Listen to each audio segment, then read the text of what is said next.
Hi, here I am again. You know, I was driving to pickleball, and it came to me as I was driving there how much I like to be in movement. And I think if you remember in my first video, I said I was one of those kids that just like to be outside playing. Like trying to learn to count numbers wasn't it for me, even though I did win a math award coming out of high school. But I like moving. And I think I can give this to my late husband. He did say to me once, you are a latent athlete. Because growing up in New York, I went to Fashion High School. We had 10 floors, not much of a playground outside. And there at that time, back in the 1970s, when I was in high school, it wasn't a lot of girl sports.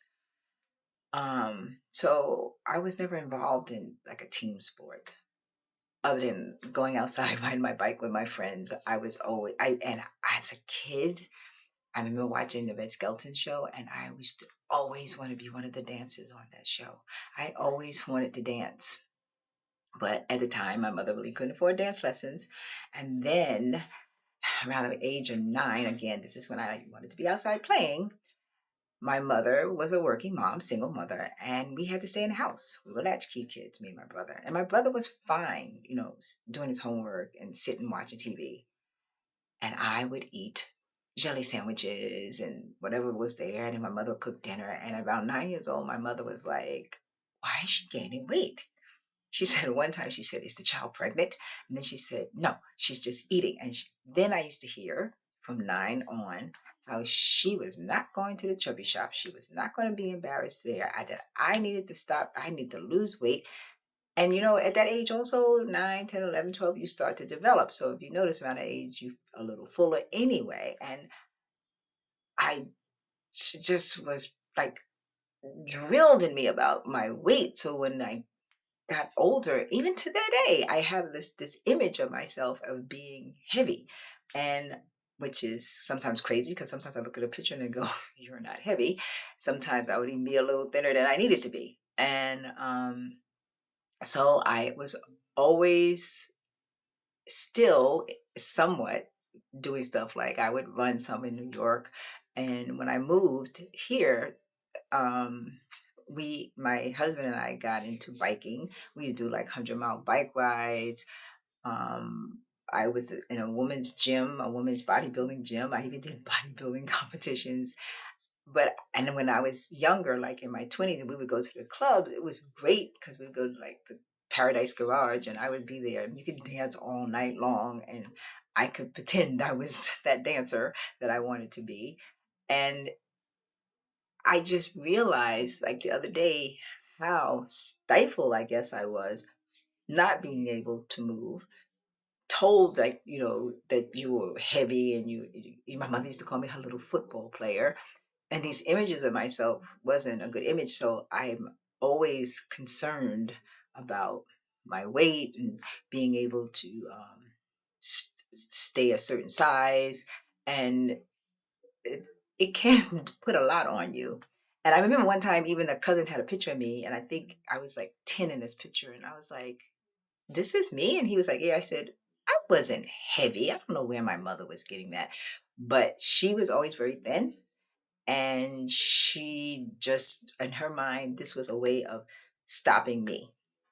And some of the things that we say to our children, and I'm probably guilty of some things I said, um, you have to be careful of how the images come out and how you are pushed down. Like my mother used to always say I was a lot like my father, and because she claimed he talked too much, and she said I talked too much because my mother was very secretive, and so she would be like, "You don't go outside telling people our business, you don't do this." So I was always having to stifle myself there too, even though I still did it. But I used to tell her, "See, if you hadn't stopped me, I could have been Oprah Winfrey. I could have been one of those people doing interviews." But no, you was always telling me I had to be quiet, stop asking questions. She said, "I never understood a 5-year old that would go up to somebody and go, 'Hey, are you married? And how many children you got?'" That was me.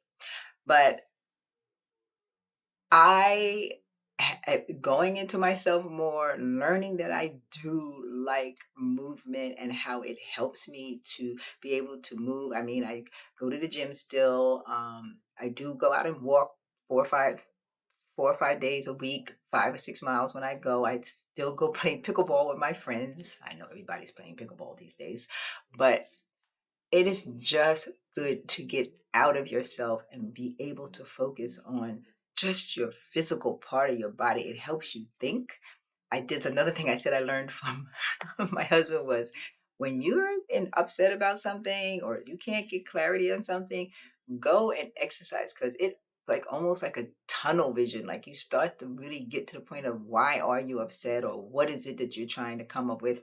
It's good for you. So yes, I like to move. I'm going to keep moving as long as my body allows me to keep moving. And it brings me joy. It brings me happiness. And I really still wish I had become a dancer. But that's another story. But I just get out and enjoy yourself. And I tell people, you move the way you want to move. If it's just dance around your house, go out and take a short walk. You don't have to do 5 or 6 miles like I do, or you can go longer if you want to. Um, but do something. But find something that you really enjoy doing and do it. You'll see, it'll make you happy.